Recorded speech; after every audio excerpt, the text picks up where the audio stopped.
Hi guys! Welcome to our vlog. So nagluto tayo ng instead na butter crabs. Sana sabihin na natin na margarine crabs. Kasi nga gawa lang wala tayong butter. So margarine na lang ang ginawa natin panggisa sa ating onion and garlic. So ayan na nga siya guys. Niready na natin. Minais ko ng mga yan. So, 'di ba?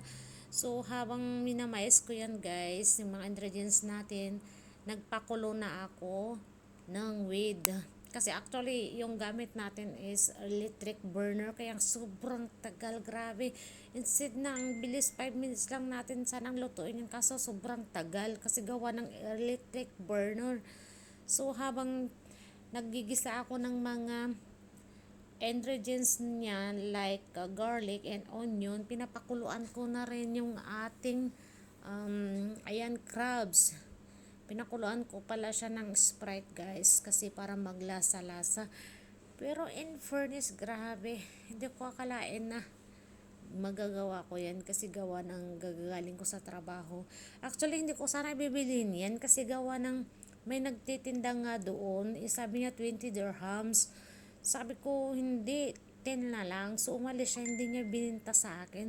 So, after that, mga 20 minutes, bumalik siya at sabi niya, oh sige, kunin mo na lang 10 dirhams. So, ayun, binili ko na nga siya.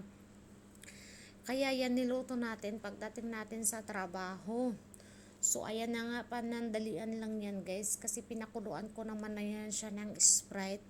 Saka ko, ayan, naggisa ako ng mga ricados. So, after that, nung okay na yung mga ricados natin, nilagay ko na yan siya. So, parang pampalasa lang. Hindi ko siya masyado nilagyan ng asin. Hindi ko na nga na-videohan guys kasi sobrang pagod ko talaga. So, parang hindi ko kayang mag-video.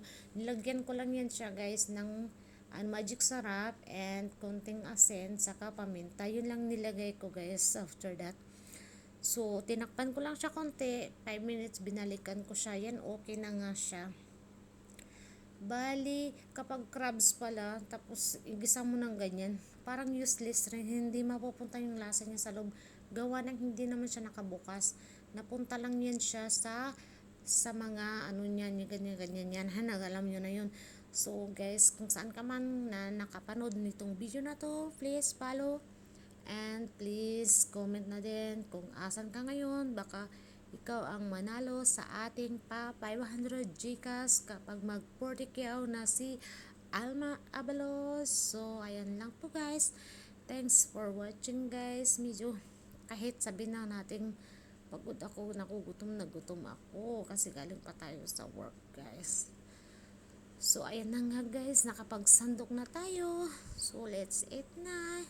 Thanks for watching. Bye-bye.